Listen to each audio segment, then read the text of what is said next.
algumas cadeiras estão vazias e que não é natural nesta igreja. Mas nós temos que dar um desconto, porque este é um mês de férias. Muitas famílias nossas estão descansando, saíram da cidade, e é de direito, e nós concordamos com isso. Amém, irmãos? Mas nós outros estamos aqui para cercar a mesa do Senhor e prestar nossa gratidão a Ele. Ruth capítulo 2, versículo 14. Quem encontrou pode dizer amém? Amém. Leiamos então. E Boaz lhe disse: na hora de comer, achega-te, come do pão e molha o teu bocado no a minha Bíblia diz vinho. A sua está bom? Quem tem a Bíblia que diz vinho? Quem tem uma Bíblia que diz vinagre? E agora, é vinagre ou é vinho? É vinho ou é vinagre? Está misturado. E Boaz lhe disse: na hora de comer, achega-te, come do pão e molha o teu bocado no e sentando-se ela ao lado dos segadores, ele lhe ofereceu um grande tostado, e ela comeu e ficou satisfeita, e ainda lhe sobrou. E eu digo amém por esta palavra. Podeis aceitar. O livro de Ruth é um dos menores livros do Antigo Testamento e aparentemente retrata a paixão de um homem para com uma bela mulher. Aparentemente é a retórica ou a apresentação de um romance entre um homem que está perdidamente apaixonado por uma mulher.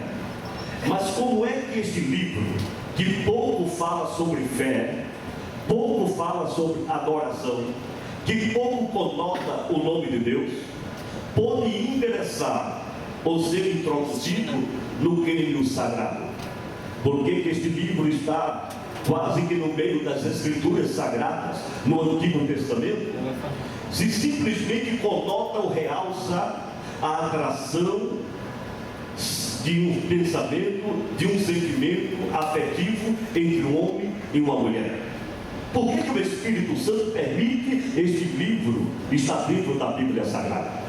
Então, se nós sairmos do âmbito natural e penetrarmos no âmbito espiritual, vamos descobrir que esses 4 capítulos que apresentam um livro tão pequeno, um livro de uma história tão curta, relata a grandeza do amor de Deus para com a sua Ruth, a sua noiva, a igreja do arrebatamento, a igreja da última hora.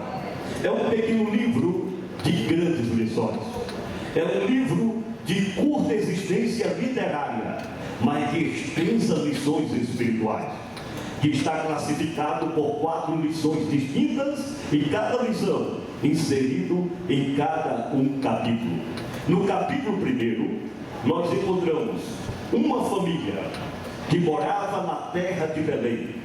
Nos dias em que os juízes governavam, houve uma fome na terra, pelo que um homem de Belém de Judá saiu a peregrinar no país de Moabe, ele, sua mulher e seus 2 filhos. Observe que a parte introdutória deste livro apresenta uma família emigrando da sua terra para uma terra distante, emigrando por causa das lutas do dia a dia, emigrando por causa da crise social e econômica, emigrando porque Belém, na língua hebraica, significa literalmente, em sua etimologia, na raiz da palavra, casa de pão. Casa de pão, casa de pão. Agora veja que algo paradoxal, que coisa contraditória. Na casa de pão faltava pão. Houve uma grande fome, houve uma grande crise, uma crise social, uma crise econômica. E esta família, para não padecer da fome que pairava em Belém, emigraram para a terra de Moabe. Interessante que a Bíblia não diz que a família foi para Moabe. A Bíblia não diz que a família ia para Moabe. O emprego gramatical aqui, usado pelo escritor deste livro, está escrito: e ele saiu. O homem, sua mulher e seus filhos saiu a peregrinar no país de Moabe. A primeira lição que nós aprendemos é que os moabitas eram um povo oriundos de um incesto, uma relação entre Ló e uma das suas filhas. Os moabitas foram uma pedra de tropeço diante do povo de Israel, quando foram libertados da mão poderosa do Senhor, da escravidão do Egito. Os moabitas, Deus tinha uma certa reserva de relacionamento com este povo, por causa da sua apostasia, por causa da sua idolatria e por causa de se caracterizar como verdadeiros inimigos do povo de Deus, chamado Israel. E é contraditório alguém que é belemita, alguém que é judeu, uma família que morava na casa de pão, por causa das lutas, dos problemas do dia a dia, e buscar auxílio, socorro naqueles que eram caracterizados como inimigos do povo de Deus. O termo gramatical empregado aqui é que eles saíram. E, senhoras e senhores, há um perigo muito grande quando nós tomamos alguma decisão pessoal de forma precipitada, por conta dos problemas, por conta de crise financeira, por conta de problemas conjugais, e nós tomamos decisões precipitadas ao ponto de sairmos do nosso lugar. Belém é casa de pão. É bem verdade que a crise existia, era bem verdade que pão faltava em Belém, mas não dava direito a esta família sair da presença de Deus, da terra santa de Deus, e buscar refúgio na terra dos moabitas, idólatras, apóstatas e inimigos ferrenhos do povo de Deus. Assim acontece no dia de hoje. Quantas pessoas estão deixando o seu lugar? Quantas pessoas estão saindo da presença de Deus? Quantas pessoas, por conta de lutas, de problemas materiais, não buscam refúgio no Senhor, mas por causa das suas ansiedades, das incertezas do amanhã, eles deixam o seu lugar e saem a peregrinar diante da presença dos seus inimigos e fugindo da presença de Deus.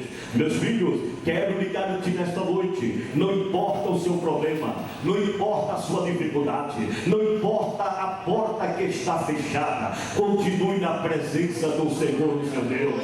Se Deus não mandou você sair, não saia do seu lugar. O rei Salomão já aconselhava: ainda que se levante o espírito do governador, não deixe o seu lugar. Uma das primeiras perguntas da Bíblia Sagrada está apresentada no livro de Gênesis, quando Deus pergunta a Adão: Adão, onde estás? Adão, onde estás? E eu pergunto a esta igreja nesta noite: será que o nosso Deus sofria de miopia? Sim ou não? Não. Será que Deus sofria de catarata? Sim ou não? Será que Deus estava com cegueira? Sim ou não? Deus conhece todas as coisas, por dentro e por fora. E quando ele pergunta: Adão, onde estás? Adão, onde estás? Deus sabia aonde Adão estava. Em outras palavras, Deus queria dizer, ele estava perguntando: por que você saiu do seu lugar? Meu irmão, minha irmã, não existe argumento, não existe pretexto, não existe desculpa para um cristão deixar o seu lugar. Há pessoas que fogem e saem da presença de Deus e diz: eu saí da igreja por causa do pastor, eu saí da igreja por causa do porteiro, eu saí da igreja porque a luta foi grande demais, eu saí da igreja porque o vento soprou ao contrário e me derrubou. Meu irmão, minha irmã, não existe desculpa e argumento para a gente sair da presença do nosso Deus. Pode chover canivete do céu, pode sangue estar no meio da canela, mas fique onde Deus te colocou, porque o vento vai se acalmar, a tempestade vai passar e uma linda vitória você vai cantar não deixe o seu lugar, não saia da presença de Deus, não deixe o seu lugar. Quem está entendendo esta palavra? A segunda lição que nós aprendemos está no capítulo 2 dessa história. A Bíblia diz que Noemi tinha um parente de seu marido, homem eminente. Outra Bíblia diz que era um homem poderoso, da família de Elimelec, e o seu nome era Boaz. Agora olhe para mim, preste bem atenção.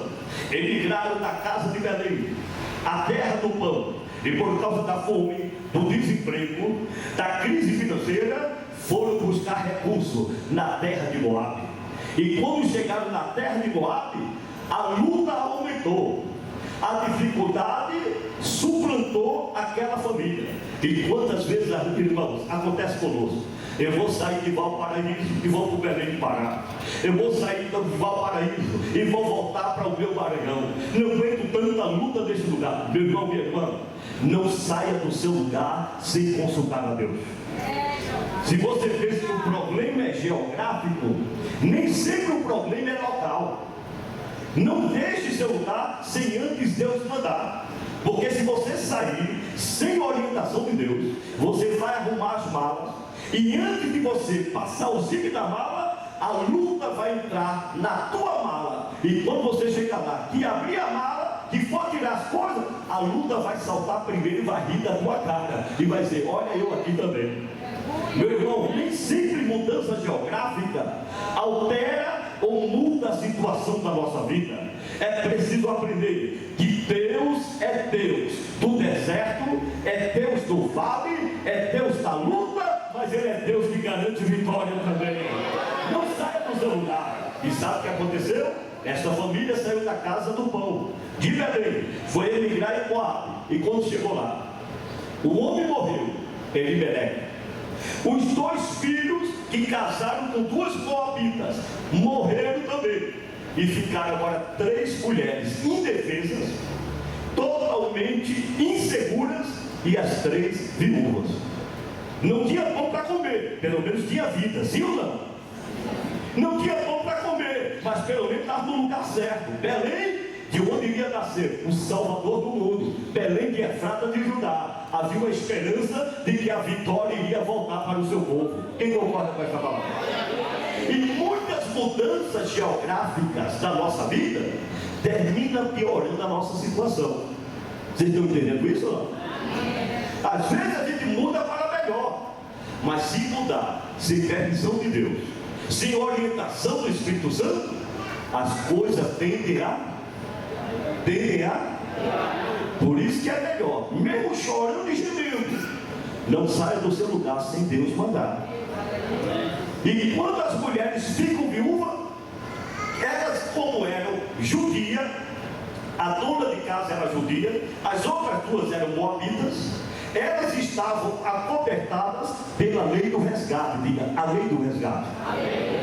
Que dizia o seguinte: o homem da casa morreu, então a viúva, segundo a lei de Moisés, deveria casar com um cunhado, que era a lei do levirato, o irmão mais próximo desse falecido.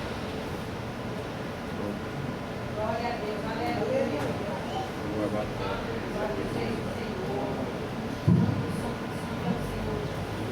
O irmão mais próximo desse falecido deveria tomar como esposa a sua cunhada, a viúva. Vocês estão entendendo essa palavra? Mas aquela mulher, a viúva de Elimelec, disse: eu vou voltar para a minha terra. Saí de lá porque não tinha pão. Aqui eu fico viúva, perco meu marido, perco meus filhos, e só tem vocês aqui. Vocês ficam aí, que são moabitas mesmo, e eu vou voltar para a minha terra. Aí uma das viúvas, que era a nora, disse assim: não vá não. Mas eu vou embora. Não vá, eu vou com você. Não, fique aí. Porventura, eu dessa idade posso me casar de novo?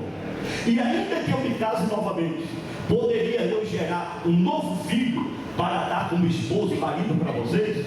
E ainda que eu gerasse um filho, vocês teriam paciência e idade suficiente para esperar este filho crescer e tomar vocês em casamento, fique aí que eu vou embora. Mas Ruth disse: você não vai sozinha não, porque aonde você for, irei eu. Aonde tu pousares, pousarei eu, porque o teu povo será o meu povo, e o teu Deus também será o meu Deus. Levante a mão e glorifique o nome do Senhor.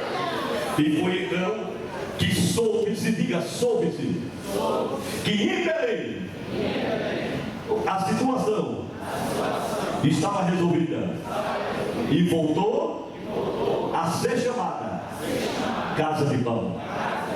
Deus me trouxe aqui nesse púlpito nesta noite para me garantir que, ainda que tenha crise e escassez, um dia esta luta vai passar, um dia esta escassez vai se findar, porque em Belém vai voltar a ter fartura de pão na tua mesa, na tua casa, na tua família, no teu trabalho, dentro da tua vida. Quem crê nisso pode levantar a mão e glorificar o nome do Senhor. Elas voltam a Belém, a fama se espalha novamente que volta a ter pão em Belém. Quando de repente aquela mulher chamada Noemi chega em Belém, as amigas delas fizeram festa e disseram: olha que voltou a irmã Noemi, a irmã nossa amiga. E ela disse: não me chame de Noemi, porque ditosa eu saí deste lugar e agora volto derrotada, viúva, fracassada. Meu nome não é Noemi, mas é Mara. Eu sou uma mulher amargurada. Mas a Bíblia diz que o milagre acontece naqueles que esperam na fidelidade de Deus e confiam na promessa do Senhor. Quando de repente acharam uma terra onde havia uma grande fartura de trigo, de semeadura e de colheita. Era a terra de um homem chamado Boaz. E Boaz estava ali naquele momento, quando aquela viúva bonita, uma jovem senhora chamada Ruth, passou a pegar os restos dos trigos que caiu da mão dos segadores. E Boaz mandou perguntar: quem é aquela mulher tão diferente, tão bonita? E disseram: é uma moabita que ficou viúva, da família de Elimelec, que faz parte da família de Noemi. E Boaz disse: não impeça de colher o trigo, porque uma grande bênção Deus está preparando para a vida dela. Quem crê no poder desta palavra? E aconteceu, meus amados irmãos, que segundo a lei do levirato, havia agregado a lei do resgate. Diga, a lei do resgate. Diga, a lei da redenção. Quando você encontrar a palavra redenção, ela está associada a vários derivados. Redenção é a nomenclatura principal. Seus derivados é resgate, é recompra, ou comprar de novo, ou redimir, ou remir. Todas essas palavras distintas estão associadas a uma só palavra chamada redenção. Redenção, seus derivados: recomprar, restituir, resgatar, recomprar, ter de volta. Quando alguém é sequestrado, então o sequestrador liga para a família e pede um certo valor estipulado em dinheiro, e este valor é chamado de quê? É chamado de quê? Então, redenção é resgate. E havia uma lei, irmãos, que Deus colocou no livro de Moisés, chamada a lei da redenção, a lei do resgate, a lei da recompra, a lei da restituição. Esta lei rezava o seguinte: preste bem atenção, isso é muito importante para o que nós estamos fazendo aqui nesta noite. A lei dizia o seguinte: um judeu falecia, enquanto ele morria, infelizmente ele estava devendo no mercado. A sua dívida não era cancelada, mas era transferida instantaneamente para a sua família, para os seus parentes. Então aquela família se tornava devedora, ela agora contraía o débito daquele parente falecido. Aí o que é que acontecia? Os credores batiam na porta daquela família e diziam: nós viemos aqui para receber a dívida do seu parente falecido.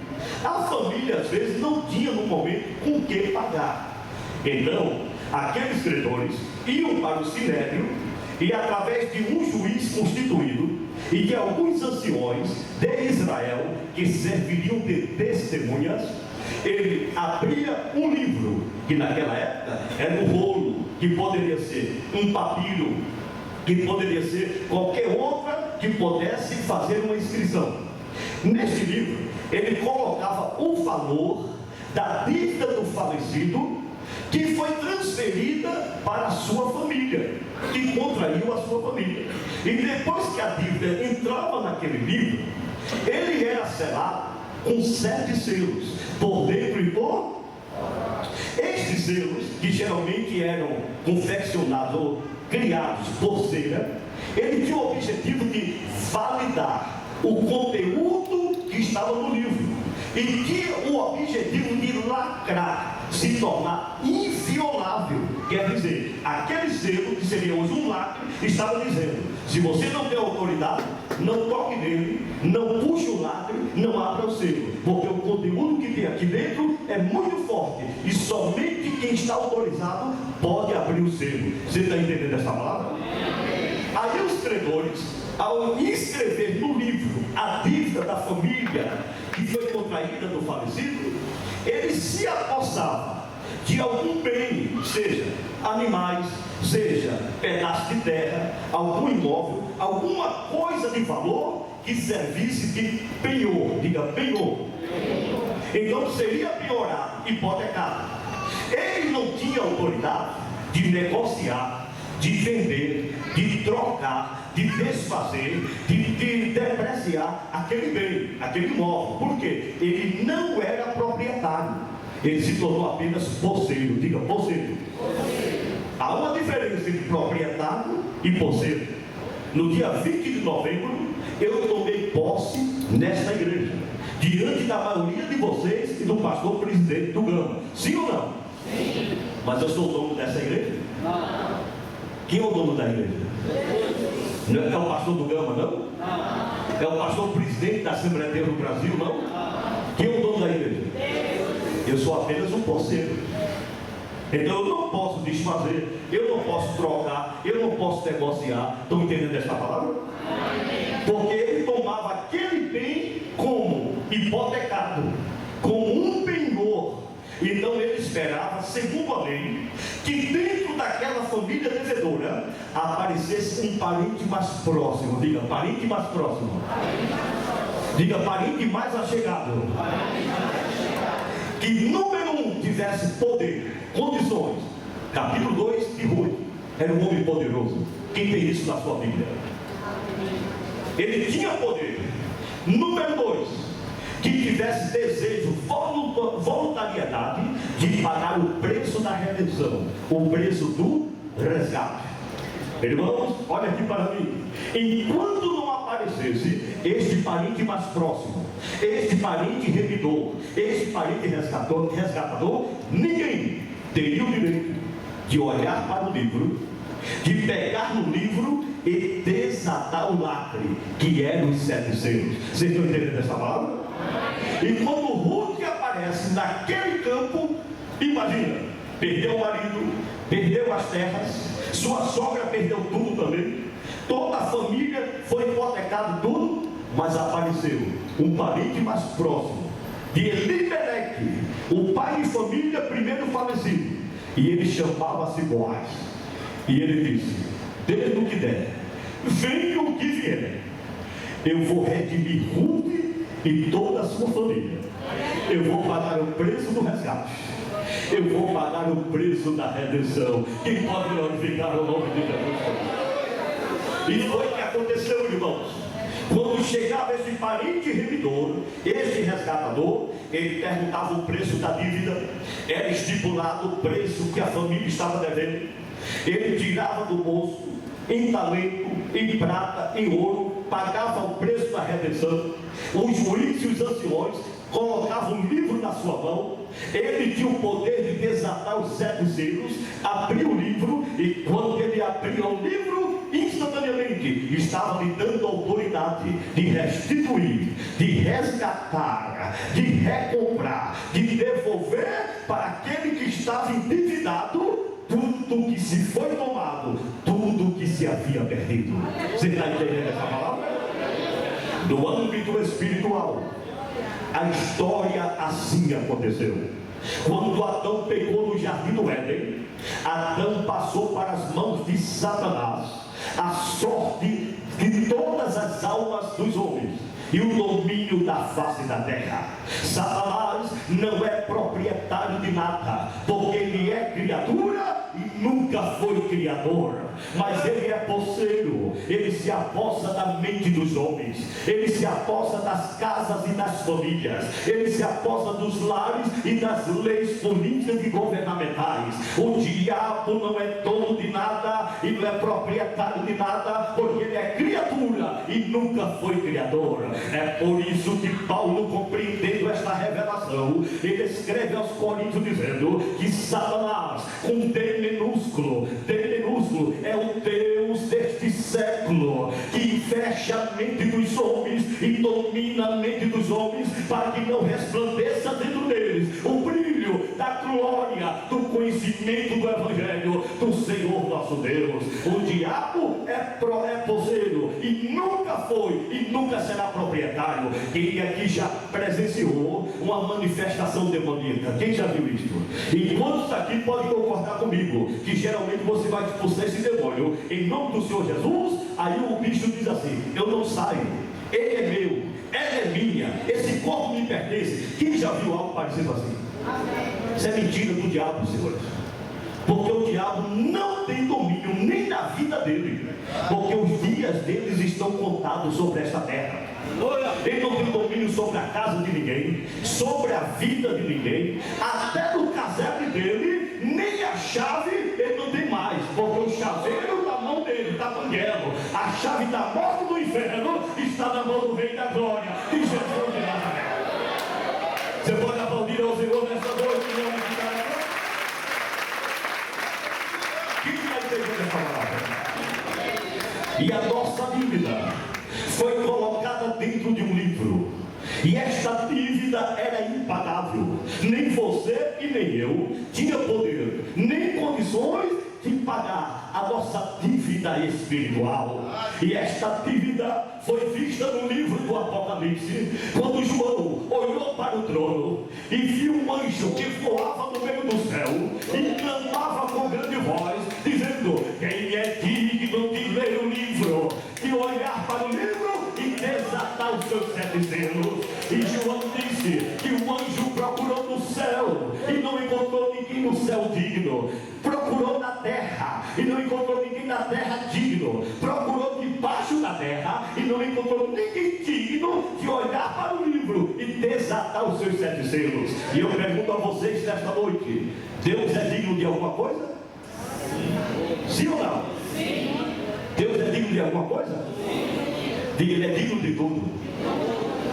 Mas João disse que no céu não encontrou ninguém digno de olhar o livro e desatar os 7 selos.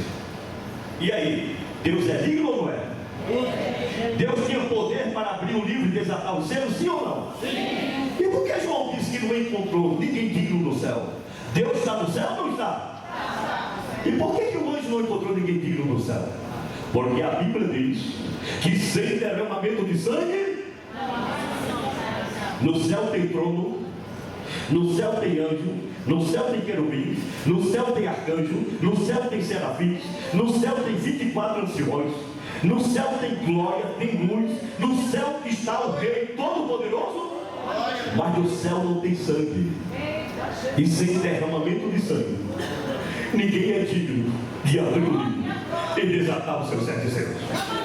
João disse que o anjo olhou para a terra e procurou na terra, e na terra tinha sangue de homens, sangue de mulheres, sangue de reis, sangue de rainhas, sangue de criança, sangue de bode, sangue de carneiro, sangue de touro, sangue de cordeiro, sangue de aves, sangue de ovelhas, sangue de andorinha, tinha sangue de tudo. Mas a Bíblia diz que todos e foram destituídos. O anjo olhou para baixo e disse: nem na terra não existe ninguém digno de abrir o livro e desatar os seus 7 selos. A última escapatória, o anjo procurou debaixo da o que corresponde, que compreende debaixo da terra? Os santos profetas os homens e mulheres de Deus que serviram ao Senhor até a morte no passado, os apóstolos, os discípulos, todos santos de Deus, ele procura debaixo da terra, mas nenhum deles era digno de olhar para o livro, abrir o livro e desatar os seus 7 selos. Apocalipse capítulo 5, a Bíblia diz que quando o anjo não encontra nem no céu, nem na terra, nem debaixo da terra, João entrou em desespero. E a Bíblia diz que João declarou: e eu chorava, diga muito. Quando você lê isso na Bíblia, dá a ideia de um homem simplesmente chorando, lamentando. Saia do natural e entre no espiritual. João entrou em uma depressão, em uma fobia, em um medo, em um pânico tão grande, que ele se desesperou. E eu chorava muito, porque João entendia essa linguagem. E ele sabia que não foi encontrado no céu, nem na terra, nem debaixo da terra, um resgatador, um restituidor, um redentor, um salvador para nossas pobres almas perdidas, vendidas e endividadas pelo preço do pecado. E ele disse: eu me desesperei e eu chorava muito, mas enquanto eu chorava, apareceu-me um dos anciões e disse: João, não chore mais, porque acabou de chegar no trono o leão da tribo de Judá. E eis que eu olhei para o meio do trono e vi um cordeiro como se fosse morto, mas que estava vivo. E foi dado na mão do cordeiro um livro para ele desatar os seus 7 selos. E apareceram os anciões e os 4 animais e se prostravam diante do cordeiro e diziam: digno és o cordeiro de abrir o livro e desatar os seus 7 selos, porque através do teu sangue compraste para Deus Pai todos os povos, de língua, tribos e nações, e até um povo em Valparaíso para adorar e glorificar o teu nome. Aplauda o Senhor nesta noite mais uma vez e glorifica o nome de Jesus. Aleluia, aleluia, glória a Deus, glória a Deus. O cordeiro é digno de abrir o livro. Diga para quem está ao seu lado: o cordeiro é digno de abrir o livro e desatar os seus 7 selos. Para finalizar nesta noite, versículo 14: e Boaz lhe disse na hora de comer: achega-te, come do pão e molha o teu bocado no vinagre ou vinho? Vinho ou vinagre? Então vamos trazer a concepção, a definição do vinho e do vinagre. O vinho, ele é extraído do suco da uva. Quando os discípulos no dia de Pentecostes, eles são taxados de embriagados por causa de mosto. O que é um mosto? Quem pode responder? O que passa na cabeça de vocês? O que significa mosto? O que quer dizer mosto? Esta é a palavra empregada em Atos dos Apóstolos. Quando eles começaram a falar em línguas estrangeiras, a multidão dizia: não se importa com eles não, que eles estão embriagados, cheio de mosto. Diga, cheio de mosto. O que significa mosto?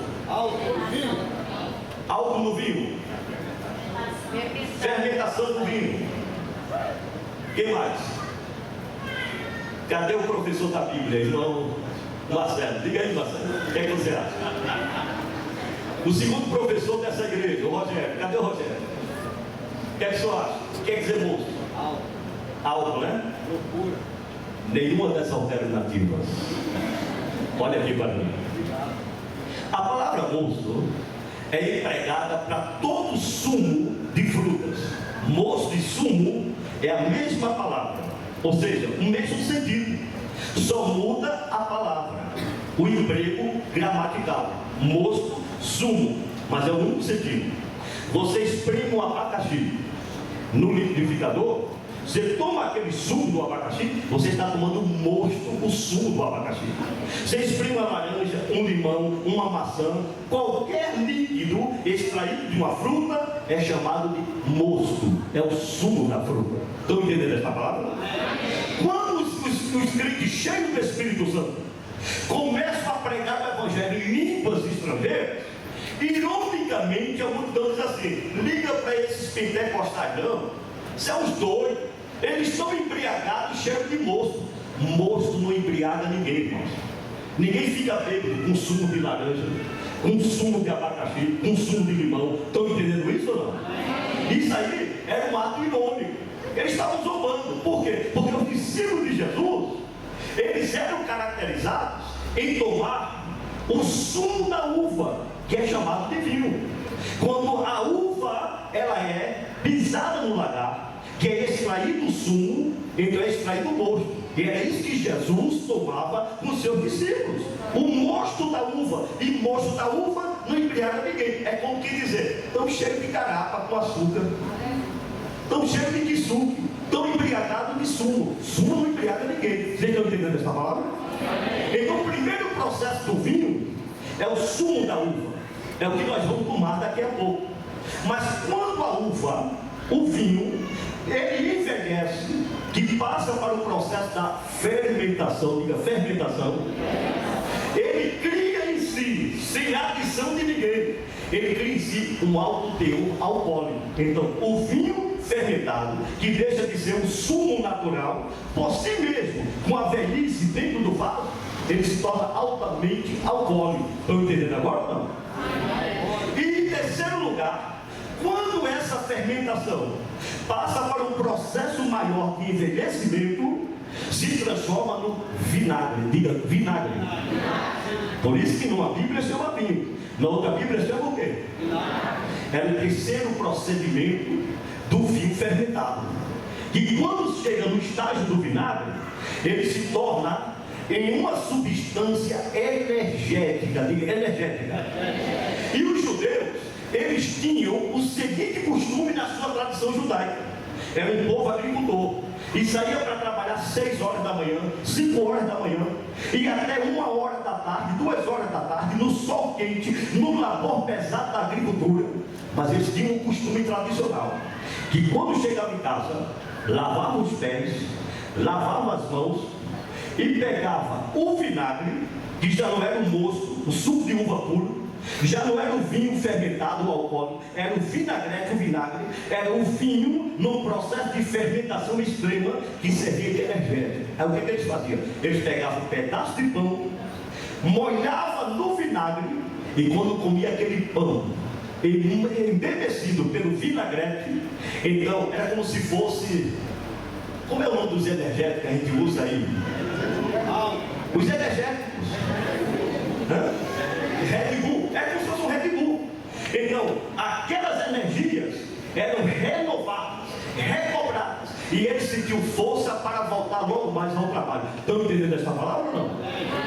Tenho uma boa notícia para vocês nesta noite. Olhem para mim, já estou tentando. A Santa Ceia é o energético espiritual do sangue de Jesus para a tua alma, para o teu espírito e para o teu coração. Quantas vezes você chegou cambaleando, se arrastando, cheio de problemas materiais, problemas conjugais, problemas financeiros, problemas na alma, depressão, angústia, mas quando pega no pão, que molha no vinagre, que é o sangue de Jesus, se transforma em energético, você sai diferente, sai falando em língua, sai profetizando, sai dizendo: a luta é grande, mas Jesus é maior e eu vou ter vitória. Fica com ele esta noite e vamos glorificar o nome do Senhor. Por isso que eu peço a esta igreja, eu quero pedir para vocês uma grande oferta nesta noite. Eu quero 100 mil reais de oferta nesta noite. Amém? Amém? Amém nada. Não quero dinheiro de vocês não. Não quero carro de vocês, nem apartamento de vocês não. A única oferta que eu quero de vocês, já foi lido aqui nesta noite: não deixe a vossa congregação, como é o costume de muitos, Vá para a piscina com a sua família, passe o dia no sol, tem uns mergulhos bons. Vá para a praia, faça um churrasco, vá pescar como eu fui com o irmão Irineu um pouco dias. Faça tudo isso. Mas não se esqueça que à noite você tem um lugarzinho de encontro com o teu Criador. Porque cada culto que você faltar, sua alma fica desnutrida, não vai ser alimentada. Por isso que há entre vós muitos fracos e outros até. Tem gente que já está até na UTI espiritual, porque não vem para o culto, irmão. Não vem na escola dominical, não tem prazer na doutrina, não vem no culto de oração na terça-feira. Mas se for para a chácara, se for para a piscina, se for para isso, se alegra. Não é pecado, vá. Se me convidar, eu vou também com você. Se tiver uma picanha logo mais à noite, eu quero ser o primeiro para estar com você. Mas eu nunca vou deixar de sentar à mesa do meu Salvador e de estar nesta casa para adorar ao meu Senhor. Quantos querem adorar ao Senhor pelo grande amor, pelo sangue que ele derramou? Cadê o conjunto? Toca a fogo aí, Marcelo. Deixou o esplendor da sua glória. Sabendo o destino ali, estava só, ferido no Gólgota, para salvar a mim e a ti. E enquanto nós adoramos ao Senhor, os obreiros descem e pegam as suas lupas e se preparem para nós ministrarmos na nossa ceia. Podemos descer, meus irmãos. Deixou o esplendor da sua glória. O esplendor da sua glória.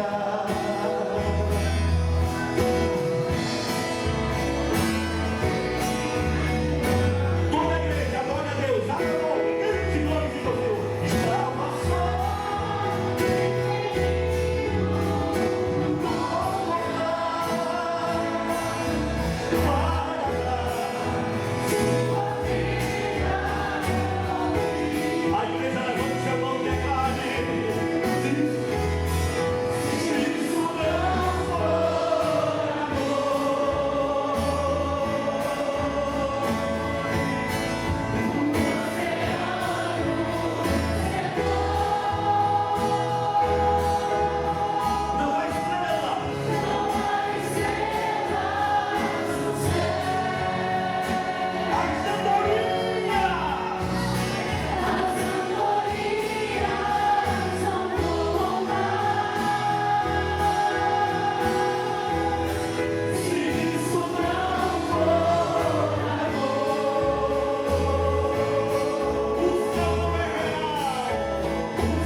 Porque eu recebi do Senhor o que também vos ensinei, que o Senhor Jesus, na noite que foi traído, tomou o pão e, após ter dado graças, partiu o pão e disse: isto é o meu corpo, que é dado por vós. Fazei isso em memória de mim. Semelhantemente, depois de cear, tomou o cálice, dizendo: este é o cálice do novo concerto do meu sangue. Fazei isto todas as vezes que beberdes, em memória de mim. Porque todas as vezes que beberdes deste cálice, anunciais a morte do Senhor, até que ele venha. Por isso, o que comer do pão ou beber do cálice do Senhor indignamente, será culpado do corpo e do sangue do Senhor. Examine-se o homem a si mesmo. Coma do pão e beba do cálice, e eu digo amém por isto. Amém.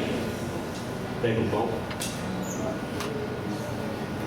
Senhor nosso Deus e nosso Pai, em Tua presença, Senhor, estamos neste momento para partir este pão segundo o mandamento da Tua palavra, que representa o corpo do nosso Salvador, que um dia foi moído conforme as nossas transgressões, que um dia foi partido na cruz do Calvário para nos garantir o dom do perdão e da vida eterna. Agora, Senhor, abençoa os teus filhos que estarão pegando deste pão em nome do teu Filho Jesus. Amém.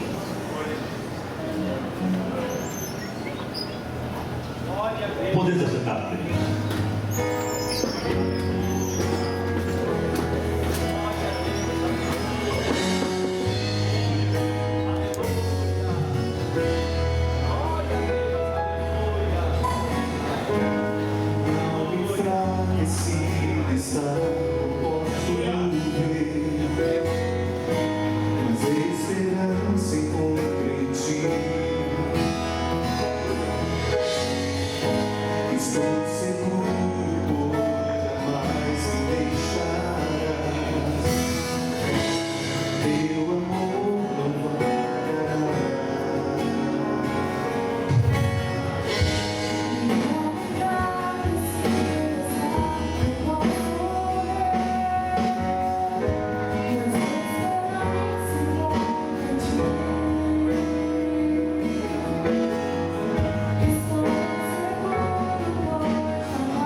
Não falta ninguém?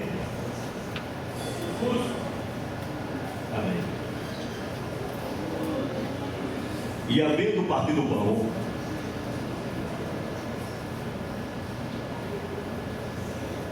este é o pão da vida. Glória a Deus, aleluia. Pão que alimenta a alma e o espírito. Glória a Deus, glória a Deus. Cordeiro de Deus, que tira o pecado do mundo. Pão da vida. Glória a Deus. E havendo tomado o pão, partiu e disse: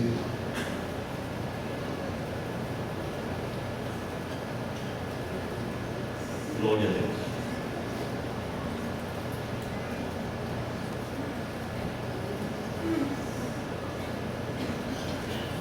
E havendo tomado o pão, partiu e disse: tomai e comei, porque este é o meu corpo, que é partido por vós. Todos. Glória a Deus, aleluia. Aleluia.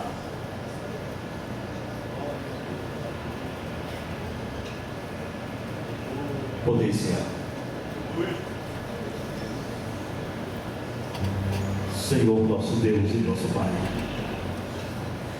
te agradecemos, Senhor.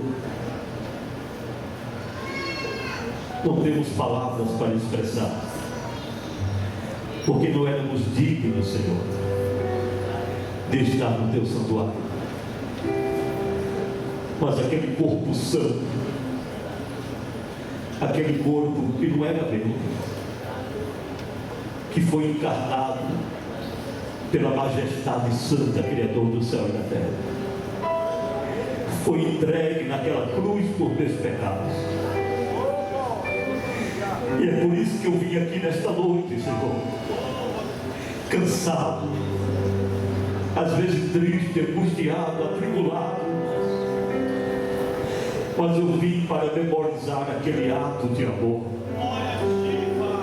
aquele ato que ninguém poderia fazer pelas nossas vidas, que ninguém poderia fazer, Senhor, pelo nosso viver. Mas o Senhor tomou forma de homem e foi moído naquela cruz, para que eu pudesse estar aqui nesta noite cercando a tua mesa. E assim eu te agradeço, meu Pai, em nome de Jesus. Amém. Vamos convidar o quinteto para adorar ao Senhor. Enquanto isso,